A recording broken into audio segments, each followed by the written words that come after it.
बाहर से दिखाना कोई बड़ी बात नहीं है। हम लोगों की सबकी आदतें क्या है? शो ऑफ, है कि नहीं? इसको समझना पड़ेगा, रियलिटी को समझना पड़ेगा। हमारी सबकी आदत है शो ऑफ, अंदर से खोखले हैं, बाहर से पता नहीं क्या दिखा रहे, जैसे उससे कुछ होने वाला है। कुछ नहीं होने वाला है। शीशे में अपनी शक्ल देख रहे हो और अपने बारे में कुछ सोच रहे हो, तो शीशे में देख करके अपने आप को क्या बोल रहे हो? जो बोलोगे वैसा ही आपके साथ होने लग जाएगा। उसी लेवल का कॉन्फिडेंस आपकी आंखों में नजर आएगा, वो जुनून नजर आएगा, वो फितूर नजर आएगा, वो पैशन नजर आएगा। कुछ करना नहीं पड़ेगा उसके लिए। आप समझ गए ना? एक है आप अंदर से एनर्जी लगा रहे हो, एक है अंदर से एनर्जी निकल रही है। दोनों में जमीन आसमान का फर्क है। आप चुपचाप भी बैठे होगे किसी के साथ में, लेकिन आपकी आंखों में कुछ नजर आ रहा होगा, इस दुनिया में एक स्पार्क नजर आएगा। अकेले में 24 घंटे जो आप अपने अंदर ही अंदर अपने बारे में बोलते हो, जो आप अपने बारे में सोचते हो, वैसा ही आपके साथ में होता है, क्योंकि उसी लेवल के आपके एक्शंस होते हैं, उसी लेवल की आपकी एनर्जी होती है। अपने एक्सपीरियंस से बोल रहा हूं, तो थ्योरेटिकल बातें नहीं कर रहा। देखो, अगर अपने माइंड में कुछ चिंदी सोचोगे, छोटा मोटा सोचोगे तो वैसे ही बनोगे, कुछ बड़ा सोचोगे तो बड़ा बनोगे। तो सोचना ही है तो बड़ा ही सोचते हैं ना। और थोड़ा बड़ा क्यों सोचना है? सोचना है तो पूरा ही बड़ा सोचो ना।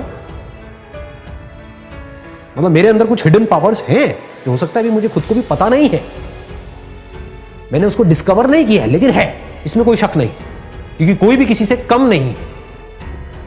मेरा जो आउटलुक है, यानी कि मेरी जो खुद की नजर है खुद को देखने की, वो ये है, और वही मैटर करती है। दुनिया की नजर में आप बहुत बड़े सेलिब्रिटी बन गए, उसके बाद में डिप्रेशन की गोलियां खा रहे हो बैठ करके, या फिर अपनी लाइफ से दुखी हो। क्यों हो रहा है ऐसा? क्योंकि वो खुद को अपनी नजर से नहीं देख रहे हैं, दुनिया की नजर से देख रहे हैं। दुनिया कभी उनको चढ़ा देती है, कभी गिरा देती है। दुनिया का तो काम ही यही है। और काम क्या है दुनिया का? और कोई काम है क्या? काम ही यही है। उनको मजा ही इसी में आता है। एक बंदे को चढ़ा दिया पहले तो चने के झाड़ पे, उसके बाद में बिल्कुल ही गिरा दिया, फिर ऐसे करके रगड़ दिया, और बंदा रो रहा है बैठ करके। क्यों? क्योंकि दुनिया के चढ़ाने से वो चढ़ गया। आप ऐसा करो ही मत। ग्रेटेस्ट की डेफिनेशन को ठीक रखो। I am the greatest. क्यों? इसलिए नहीं कि दुनिया मुझे बोलेगी नहीं, you are not the greatest, you are the worst. मान लो you are the worst, how does it make a difference? दुनिया से मेरे को कोई मतलब ही नहीं है। मेरे को खुद ये देखना है कि मैं खुद अपनी नजर में क्या हूं। और जेन्युइनली बता रहा हूं, अगर खुद आप अपनी नजर में ग्रेटेस्ट बन गए, तो आपके जो एक्शंस होंगे, आप जिस तरह से बोल रहे होंगे, आपके साथ में जो लोग होंगे, उनको कुछ अलग ही नजर आएगा आपके अंदर। You will become like a magnet. ऐसे लोग मैग्नेट्स होते हैं क्योंकि उनमें एक कमाल की एनर्जी उनके अंदर से निकल रही होती है। सबको एनर्जी अच्छी लगती है। किसी को डल लोग, थके हुए लोग अच्छे लगते हैं क्या? बैठे अपनी लाइफ के दुखड़े रो रहे हैं, खुद फ्रस्ट्रेटेड हैं, आपको भी फ्रस्ट्रेटेड कर रहे हैं, ऐसे लोग अच्छे लगते हैं? या वो लोग जो चार्ज्ड अप है, पूरी तरह से? ग्रेटेस्ट कौन है? वो नहीं जो कुछ बहुत बड़ा कर रहा है। ग्रेटेस्ट की डेफिनेशन को भी ठीक रखना अपने माइंड में, नहीं तो कंफ्यूज हो जाओगे। कि अगर आप एक डॉक्टर हो तो कौन है ग्रेटेस्ट? वो डॉक्टर जिसका नाम बहुत ज्यादा है, या वो डॉक्टर जिसका काम एक्स्ट्राऑर्डिनरी? यानी कि ग्रेटेस्ट मतलब क्या? कि जब मेरे अंदर से जो आ रहा है, तो I have the courage to go for it, no matter what, then you are the greatest person.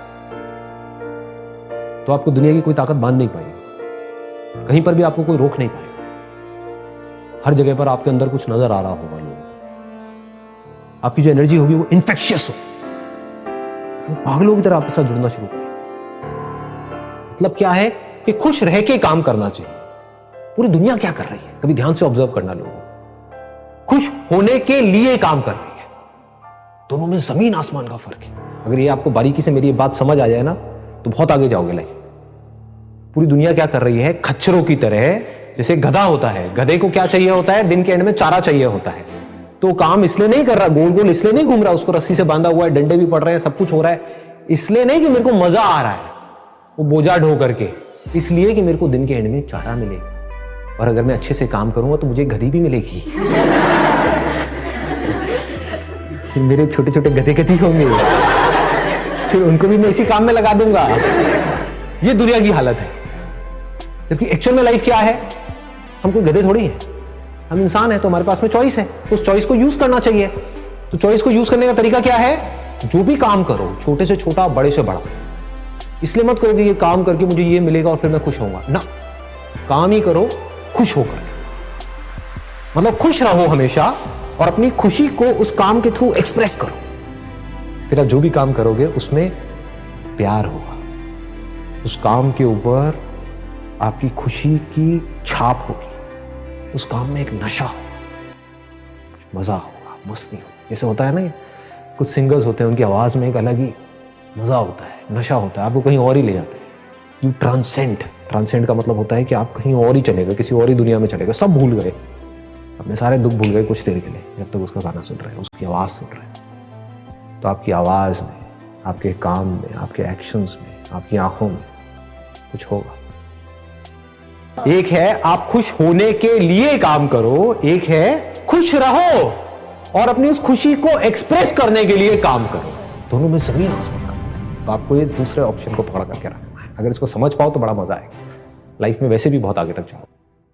इसको भी याद रखना लाइफ में, ये बहुत इंपॉर्टेंट है, इसीलिए मैं इस पॉइंट को यहां पर टच कर रहा हूं। कहीं माइंड में ऐसे कोई नोशन नहीं बनाने हैं कि बिल्कुल ही आप जिसे कहते हैं ना घोचू बन जाओ लाइफ में, कि बस सुबह से रात तक पढ़ते ही रहना है, पढ़ते ही रहना है, पढ़ते ही रहना है। अबे करोगे यार इतना पढ़ करके, मतलब कुछ बन भी गए तो उससे होगा क्या, वो सब फ्यूचर में है। करना क्या है, बैलेंस बनाना है, पढ़ना है, लेकिन साथ साथ में ये नहीं है कि हम लाइफ को एंजॉय ना करें, क्योंकि एक बार जैसी आदत पड़ गई वैसी पड़ जाएगी। ये मत समझो कि मैं वो बंद करके एंजॉय करूंगा, आदत की बात है ये। अगर मस्त रहने की आदत है तो है, जैसे मेरी आदत से नहीं है, स्कूल टाइमिंग से ही है, तो मस्त रहने की आदत है तो है।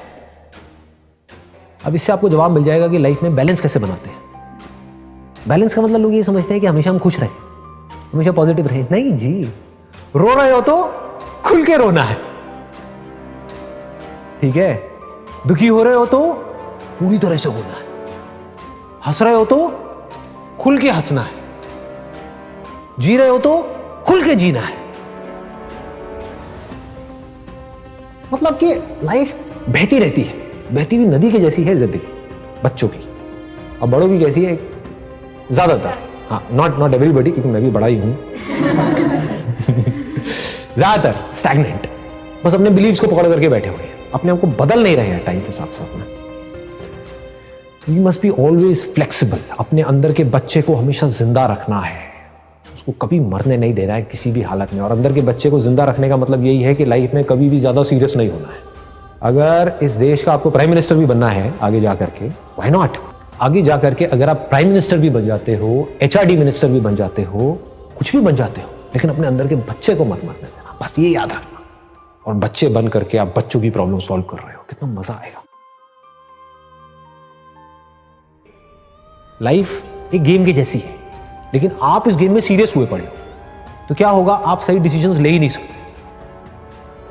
इतनी सी बात को समझो कि जिंदगी एक खेल है। अगर ऐसा आप मान लेते हो तो आपका गया क्या, ये बताओ मुझे। आपको सब कुछ मिल गया लेकिन आपका गया कुछ भी नहीं, क्योंकि अब इस खेल को आप अच्छे से खेल सकते हो। फिर 24 घंटे आप यही दिमाग लगाओगे कि अब कहां पर इस खेल में ना क्या कमी रह गई है। जैसे वीडियो गेम खेलते हैं, हम सब खेलते हैं, उसमें क्या पहले दिन में जब आप खेल रहे होते हो आप एक्सपर्ट हो जाते हो? पहले दिन में क्या 10वें लेवल पे पहुंच जाते हो? नहीं पहुंचते हो, टाइम लगता है ना। लेकिन क्या आप पहले दिन में 10वें लेवल पे नहीं पहुंचे तो क्या खेल खेलना बंद कर देते हो? उसको परफेक्ट करते रहते हो, बार बार गिरते हो, फिर जीरो से शुरू करते हो, फिर गिरते हो, फिर जीरो से शुरू करते हो, फिर उसको बेटर करते हो, बेटर करते हो, बेटर करते हो। धीरे धीरे आप क्या होता है, आपका लेवल बेटर होने लग जाता है। आप 5वें पे जाते हो, 10वें पे जाते हो, 20वें पे। अब जिंदगी के खेल में वीडियो गेम में क्या फर्क है? वीडियो गेम में एक एंड आ जाता है, एक एंड आ जाता है कि ये 50वां लेवल है, इसके आगे और कुछ नहीं है। जिंदगी के खेल में कोई एंड ही नहीं, there is no end, and that is the beauty of life. That perfection is just a word which does not exist in reality. That is the beauty of life. नहीं तो मैं करता क्या, समझ रहे हो? नहीं तो आप करोगे क्या? अगर परफेक्ट हो गए तो अब खेल में मजा ही नहीं रह गया। जब तक जिंदा हो, जब तक सांसें चल रही हैं, जब तक हम हैं इस दुनिया में, तो उस खेल को हम बेटर करते चले जा रहे हैं, और बेटर, बाहर नहीं, अपने अंदर। और अगर अंदर के खेल को आपने परफेक्ट कर लिया तो आपको यह भी पता होगा मेरे को किस आदमी से कैसे बात करनी है, कैसे नहीं करनी है। मतलब अब आप अवेयर हो गए उस खेल में। अभी आप अवेयर नहीं हो, अभी आप बस अपने बारे में सोच रहे हो, आप सामने वाले के बारे में नहीं सोच रहे हो। एक ऐसा एंट्रेंस जो आप क्रैक करना चाहते हो, उसके लिए जो पढ़ाई करनी है वो आपको करनी पसंद नहीं है, तो वो क्या है? टॉर्चर नहीं है। टॉर्चर है ना, तो उस टॉर्चर को सहने की मोटिवेशन कहां से आएगी? कुछ भी, whatever it is, that could be football, that could be cricket, that could be anything, whatever you like doing, whatever your interest are, whatever your passion are, चाहे उसका आपके profession से connection है या नहीं है, उसमें गोल बना दो मास्टरी को। I want to be the best in it, as best as I can, not in comparison to somebody. मुझे अपना बेस्ट वर्जन बनना है। तो जब इस तरीके से आप उसके लिए बोल रहे हो, तो क्या यही फीलिंग उसमें भी नहीं आएगी जो आप तैयारी करने वाले हो? लगाओ थोड़ा सा दिमाग। एक एटीट्यूड ही तो होता है, और क्या है? ग्रो करना है, अपने आप को बेटर बनाना है। जिसका ये एटीट्यूड है, क्या उसका हर चीज में एटीट्यूड नहीं आने लग जाएगा? फिर अब आप अपने आप को शीशे में देख करके बोल सकते हो, I am going to be the master of this particular topic. देखता हूं कौन मुझे रोकता। I am going to be the master of this particular game. Then you can extend it further by saying, I am going to be the master of the game of life.